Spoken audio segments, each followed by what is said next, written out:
Welcome back to the Hawkeye Garage. I am Joe. It is another blistering hot day here in Iowa, but I thought we would go ahead.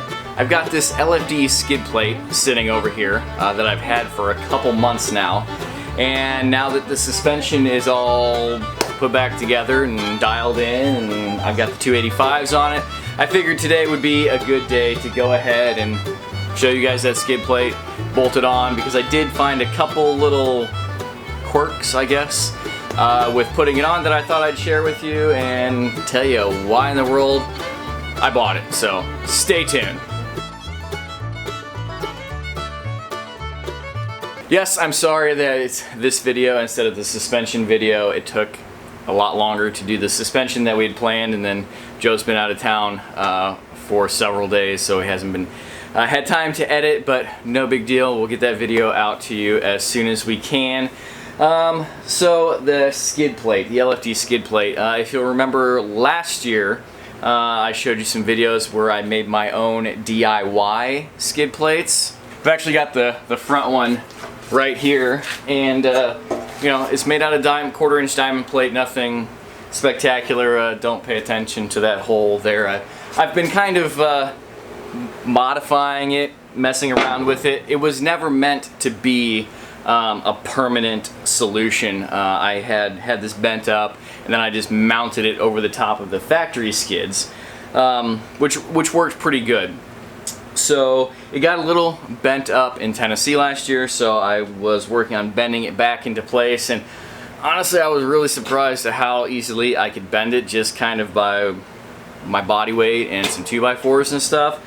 So they got me thinking about what I really wanted to do as a permanent solution. And then right at the beginning of all the coronavirus garbage, LFD was running a massive discount on their skid plates.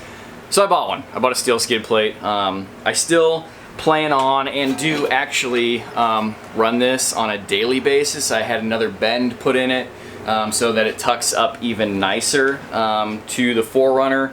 I got rid of the factory steel skid plates, so this is kind of just a, I don't know, I don't want to call it a skid plate. It's more of a skid guard, I guess, at this point. It's lightweight. It kind of makes the front underbelly more aerodynamic, if you will. And for most of what I'm going to be doing, at least on a daily basis, B-roads and stuff, road debris, highway travel, you know, stuff getting kicked up in the road, this is going to be plenty of protection for underneath, and I'm going to continue to play with it. I've been teaching myself how to aluminum weld, and I may put some reinforcements in it, and who knows, maybe I'll make another one in the future. But for the serious off-roading that we get up to, I picked up the LFD, so let's take a quick look at it. Here it is, quarter-inch steel. I got it in bare. I just hit it with some self-etching primer and some black Rust-Oleum. Plenty easy to touch up when it gets scraped. There's a removable panel here to get to your, so you can drop down the tube for changing your oil. Hole down here that you can't, there, hole down there to get to your oil drain plug. We've got some more quarter-inch steel gussets, guards, I guess, if you will, for the rear bolt holes. And we've got some ventilation holes up front just for, you know, cooling, aerodynamics, stuff like that. So pretty stout piece is an understatement. Why did I decide to go with the steel over buying an aluminum one? Well, besides the price, I know that you guys will probably remember, like, weight savings was a big thing that I was worried about. So I got to looking at several different manufacturers of steel skid plates after I saw kind of how easily my aluminum one bent. And yes, I know there's no gussets or supports bent or welded or installed in mine. I'm just not worried about that right now. Anyway, so they were right around 50 pounds. So when I pulled off all my factory skids and stuff and I was cleaning, those things are actually quite a bit heavier than you would think, even with the thin steel that they're stamped out of. So I actually weighed up my aluminum skid plate and the two factory steel skid plates, which basically cover the same amount of area as the LFD or any other brand, and it was like between 35 and 40 pounds, I don't remember. So the steel one actually only weighed 10 pounds more, but also steel ones are considerably cheaper. Also offer considerably more protection, I would say. So that's why I decided to do that. I'm decided to continue, you know, perfecting my design of the aluminum one that I could run on a daily basis, just for a little extra added protection for the stuff that we do and the traveling we do, a little extra aerodynamics for fuel economy. And yes, I really do think that that's a help. Sports cars have underbelly trays to help them cut through the air more smoothly, and so we've got the aluminum one still. And then I picked up the LFD. So I've already installed it once just to kind of see how it all went and everything, because some of my bolt holes aren't the original bolt holes because they rusted and I had to drill them out and nutserts and stuff, and that did play a factor in mounting this up. And I've got a couple things that I don't like about the LFD. It's not really accurate. There's some things that I'm not a fan of that I thought could have been made a little bit better that probably aren't important, but you guys know I'm borderline OCD sometimes. So let's throw it on the jack and lift it up in place and get it bolted on, and I'll show you what I'm talking about. Yes, I know I have a pad, it's a rag taped to this jack so I don't scratch the skid plate. I don't want to scratch up my brand new skid plate. Leave me alone.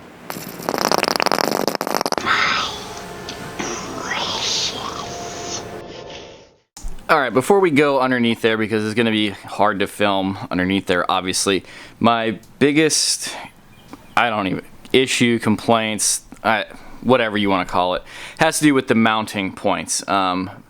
Here's the two mounting points, and here is the two front mounting points. So I think, now that you kind of can visualize it on the skid plate before I put it underneath there, I'm going to wheel it underneath there, jack it into place, and then I will try to show you guys what I'm talking about.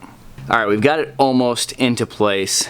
The skid plate is going to meet this radiator core support here. Well, almost. So you can see that the core support starts lower and then goes up and does the same thing on both sides. Well, the skid plate is actually this front bend right here is going to go up in front of the core support, and then the bolts will go in right here. Well, the skid plate hits there, and on the other side it does not hit where it's actually bolting to. Like the bolt hole is like right here, and that's where the factory skid plate would have bolted to, and it uses the factory skid plate holes. But that being said, there's like 1/2 inch or 3/4 inch gap between the bolting surface of this skid plate and the core support. So I'm fairly certain that the factory hardware will not work. And of course I didn't have factory hardware because I had to drill out those holes and then retap them and use my own hardware. But I didn't see anywhere that it said you needed longer bolts. I also don't like there to be a gap between the mounting surface and what you're bolting it to. Granted, there's a lot of bends in here, so it's not going to flex or whatever, but I just don't like that. I guess maybe it's just my OCD. Don't pay attention to these little notches here. I had to grind those away to miss the bolts where I mounted my filler panel in. Yours will not come like that. So my issue with the back is kind of along the same thing. Alright, here is so this is the rear cross member. That's the transmission bell housing right above it. You can see there's the flange where the drive shaft would bolt to, which mine's out at the moment because I just haven't had time to put it back in since all the work we've done to it. This is my other gripe. This hole where this bolt is going to into this cross member, that is the factory bolt hole location, and the factory skid plate is bent to go up and around, and it meets right there. Now, as you can see, this plate is not bent to go up there. So if you were to hit this corner, it could bend all the way up to match the contour of this cross member. Again, maybe not a huge deal. I've got this big 1/2 inch nut that I'm going to kind of use as a spacer. So I'll take this bolt out. And again, these are long. Your factory hardware is not going to be long enough, as far as I can tell. I'm going to put that nut in there, and then we'll put the handheld, one-handed, all of this bolt up through there, and that should take up the slack. I can tighten it down. Now, like I said, it may not seem like a big deal, but before I did this, I actually put a screw in both sides, and I cinched them with my little 1/4 inch drive impact. Like, I didn't hammer away at them, I just tightened them up, and you could see this plate already starting to flex and then bow down in the middle because it was putting pressure trying to pull these up. I just don't like that, I guess. You guys can tell me down in the comments below if I'm being ridiculous, but I feel like all they would have had to do is take a little piece of tubing that right height and then just tack weld it into place, and it could have filled that up. It would have made it seem like they took a little bit more attention to detail. That's all I'm saying. And there she is. She's all mounted up, and overall I am extremely satisfied. Yeah, like I said, I am extremely satisfied with it, other than my little complaints about the weird spacing, spacer, bend issues with the bolt holes. Anyway, other than that, the way that it was bent, the fitment overall of it, the welds looked really good. The bolt holes were in fact where they needed to be.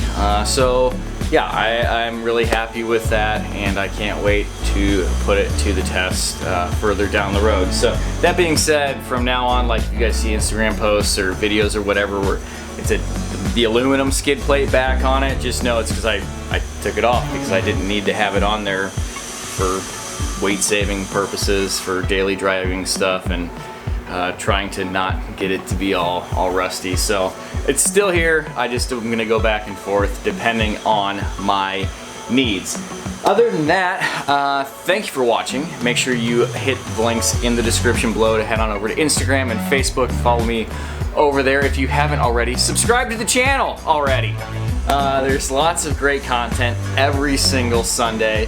And speaking of Sunday uploads, be sure to hit that little bell looking button underneath the video. That will give you a notification when I have uploaded a new video. So other than that, comments, questions, concerns in the comment section down below. Email me, hawkeyeskunkworks@gmail.com. And until next week, thank you for watching. Take care. Goodbye.